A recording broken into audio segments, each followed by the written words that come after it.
Today, we are diving into something genuinely chilling. This is a first-person account of a real-life horror story that took place in Bhopal way back in 2010. And let's just start with this warning from the person who lived through it. He's talking about an unseen force, something trying to pull him right out of his bed. And if it succeeds, well, he says it's over. This one line, you guys, it sets the stakes, and they are literally life and death. Okay, so let's set the scene. It all starts back in 2010. Our narrator, he's a new college student, and he's just moved into what he thinks is the perfect living situation in Bhopal. But, as you can probably guess, it was anything but. So he's in Bhopal, right? And he finds this room in a hostel run by his friend Adi's family. And the deal, it's incredible. A single room for just 1,500 rupees. That's what he used to pay to share a room with two other guys. Plus, he's surrounded by his classmates and seniors from college. Everything seems perfect. Well, except for this one kind of weird little detail. This single lone drumstick tree sitting right out front. And it doesn't take long for him to notice something really unsettling. A pattern. Every single time he touches that tree after the sun goes down, he has these awful, vivid nightmares. At first he thinks, it's just a coincidence. But then, it just keeps happening. So driven by this mix of morbid curiosity and just pure dread, he decides to test it. He starts intentionally touching the tree after sunset. He even starts hitting it. But his little experiments, they don't just bring on nightmares. Oh no, they unlock something so much worse.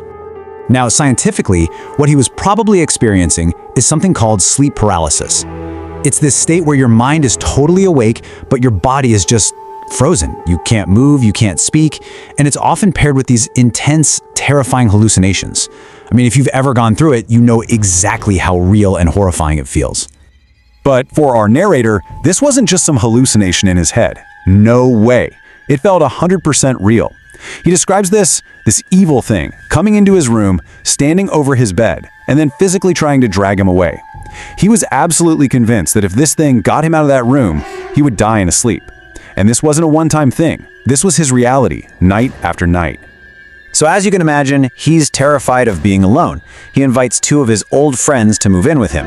The room is cheap, and he's hoping that having them there will make him feel safe. But instead, their arrival just makes everything so much worse. So, what happens next? Well, one of his friends is a total skeptic. He's laughing at the narrator's fears, mocking him, and he starts provoking the tree every single day, hitting it, hanging off its branches, the whole 9 yards. But the weird part? This friend feels nothing. No bad dreams, no sleep paralysis, zip. But for our narrator, the torment just keeps going. And then, about a week later, the haunting escalates. It's not just in his head anymore, it's now in the real physical world. It starts with a knock at their door. But this isn't just some random knock. No, it's precise. Every single night.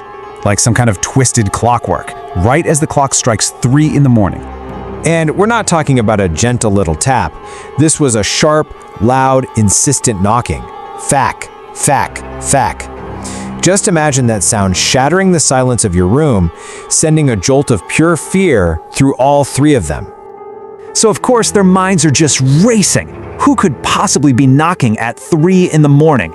They'd leap out of bed, hearts pounding, and just rush to the door, totally terrified but also desperate to see who or what was on the other side. And every single time, they'd throw the door open to nothing. Just an empty hallway. And listen, this is the really crucial part. The main gate to the whole building was always locked from the outside at night. The landlord had the only key. There was literally no way for anyone to get in or out. Okay, so one night, after another one of these phantom knocks, they're standing there in the empty hallway, just completely freaked out and confused. And suddenly, they're face to face with the landlord, Adi's father, who's coming down the stairs, and he was just horrifyingly different. The kind, almost fatherly guy they knew, gone. And his place was this menacing figure, sweating, red eyes, a weird black mark on his forehead, and he speaks in this deep, threatening voice, just ordering them back to their room. You can just feel the fear level skyrocketing. So the story keeps evolving, right? The strange events aren't just happening to their room anymore. And this is when a college senior, another skeptic, decides he's had enough. He's gonna end this thing once and for all. He decides to confront whatever is tormenting the hostel head on. Now, when the other students get back to the hostel from a holiday, the whole thing shifts. The knocking on their door, it stops, but instead, the main doorbell for the whole building starts ringing. And get this, the doorbell is outside the locked main gate and it's still ringing at exactly 3 a.m. So this senior, the guy who lives next door, he's just annoyed by all this. He isn't scared at all. He decides to take matters into his own hands. He gets everyone together out in the hallway, does some kind of little ritual by the doorbells, and then issues a direct, defiant challenge to whatever this unseen thing is. And just look at this timeline. It's 2:55 a.m. That's 5 minutes before the bell usually rings. And that's when he makes his big declaration. He dares the entity to ring that bell. He promises he'll destroy it. I mean, the confidence on this guy, he was totally mocking it. So everyone shuffles back to their rooms, right? And they're all just waiting in this breathless silence. And then, at exactly 3 a.m., ting-tong, the doorbell rings. The entity, whatever it was, answered his challenge. A wave of pure terror just washed over the entire floor. Nobody dared to even look outside their door. The challenge was issued, and the challenge was met. And the events that followed that night, they had immediate and absolutely fatal consequences. The very next day, the senior who made that challenge, he becomes violently ill. The narrator says he was just shaking uncontrollably, burning up with a fever. They rushed him to a big hospital, but his condition just got worse and worse really fast. He didn't make it. The fallout from this was immediate. All the students were convinced that this entity had killed him for challenging it. There was this unspoken agreement between all of them. Nobody would ever mention what happened to the senior's family. And then, one by one, without saying a word to anyone, every single student quietly packed their stuff and just left. The entire floor of that hostel was completely abandoned. And our narrator says he is still haunted by this question, even today.